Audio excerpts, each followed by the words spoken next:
Hello, welcome to Gaming Gain. My name is Muzz and we are going to talk about video games. Yes, believe it or not, we do talk about video games here on the Gaming Gain channel.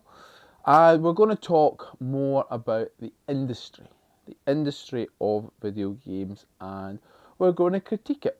We're going to critique specifically the AAA gaming space at the moment. For those of you who don't know what AAA, that's like your big budget stuff, like your hundreds of millions of pound video games that take years of development and are the ones that get the most attention in some respects, but definitely the ones that are the most expensive, the most widely known. So like your Call of Duties, your Battlefield, your Assassin's Creeds, your blockbusters, your blockbuster films if it was films.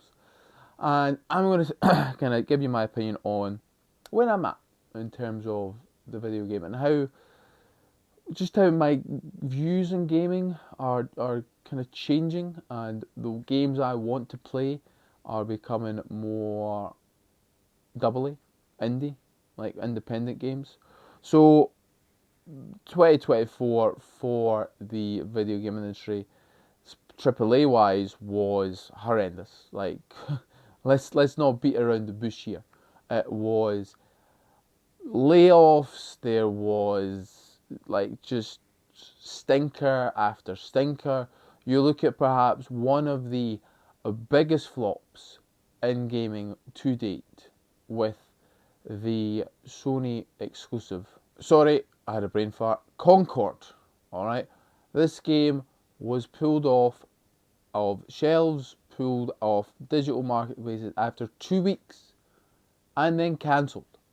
It had spent years in development. Cost, it seems there's a lot of ranges, but it was a lot of money. Like triple figures. We're talking about hundreds of millions, potentially, that has been canned after 2 weeks. Which, unbelievable. Like, absolutely, when you think about what that money could do, and it's been put into a video game that lasted 2 weeks. Like, that is just an insane amount of money for that period of time. For any, like, even if it goes on to do well, it's still an insane amount of money. But we're seeing this, I think, more and more often in the AAA space, where we're not really seeing much innovation. We're not really seeing much games that are coming out that take risks. And I think people are getting bored of it. Look at Ubisoft, alright? They had a formula for their games and it was working.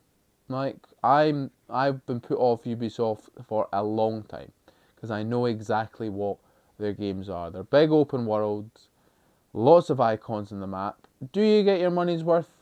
Some would argue yes, some would argue no. The content is there, but is it fulfilling? Is it actually worth playing? That's up to you. To me, it wasn't. Lots of side quests, lots of, not even side quests, like side tasks more than quests. And it just felt like busy work. And it felt very repetitive. And I think that has stuck with Ubisoft to the point where they release any game and it's automatically seen as that, when they probably released some decent games over the past. Like, you look at Avatar, that is an open world game, but apparently it was received quite well. Same with, what was the other one that kind of got middling reviews that came out recently? I don't know, but anyway. My point is, I'm kind of getting sick. There's, like, don't get me wrong, there's a few big ones that still hit the mark. Like Call of Duty this year seems to have been well received, and may still actually get it if it goes on sale. You look at GTA 6, that is going to be, what a game that is going to be. Ghost of Yotai as well is another one that I'm excited for, based on Ghost of Tsushima. That's arguably a Ubisoft style game, but I felt like it was done in a better way. The story caught me, the gameplay was really engaging. definitely my shifts are my shift is towards more double A and independent games this year. You look at Astrobot. I mean, is it triple A? You could argue it's a triple A platformer, but I would say it's more in the vein of like a double A because you don't really see mascot platformers anymore. And that was just a fantastic game. Like that's a game that I wouldn't would I say took a risk because they had the kind of ones before it, but it's a game that was took concepts from other games and made it quite unique and made it fun to play, and I would say isn't a game we see very often, especially on a Sony platform. Some of like Helldivers 2, I know published by Sony, but again, it's still I would get the feeling of a double A. Like Sony done their best to absolutely hamstring that game at any opportunity, and yet it has still become a great success. Pacific Drive, like you look at the ones that I put on my games of the year, Bilateral, like a mobile phone game, a game that I would never have put a mobile game on my games of the year list before, but I'm more open to these smaller games that are made by potentially a couple of people that I think are just trying something a bit different, trying something unique. Bilateral has that simple, it's a simple game to learn, and yet it's so addicting. It's so, I say addicting, it's so fun to play that you want to keep going back to it. I think addicting is a poor term to use. It's a game that you want to keep playing because it's fun and it's simple and it just grabs you. And I think definitely that is the way I am looking at my gaming experience for 2025. I'm going to focus on a lot of smaller games. I'm going to focus on, obviously, like, as I say, the big ones that I talked about. GTA 6, if it comes out this year, I'm buying it. Like, come on. Come on. Of course I'm buying it. But I want to really have a look at the smaller games that are coming out and that I can, yeah, potentially bite. Like, so like, there's so much easier to get through as well.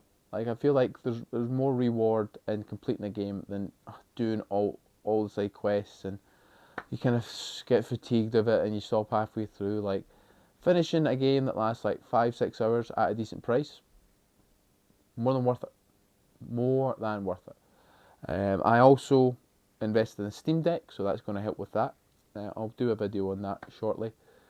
But yeah, I definitely feel like I've always kind of been open to the idea. Like definitely my bread and butter is single player, narrative focused games, which we see a lot of success in the AAA space and in the independent space, AA space.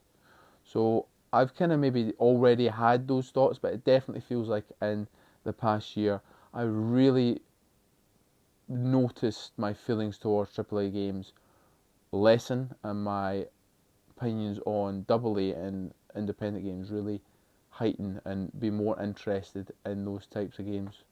Those types of games in terms of like their scale and their size, their uniqueness. That is what I'm kind of after from my gaming experiences now. Like, I can't spend hours a day on a game. I need to come in, play it for an hour or two, and then get on with adult life. And I feel like you get more bang for your buck at the moment with AA and independent games.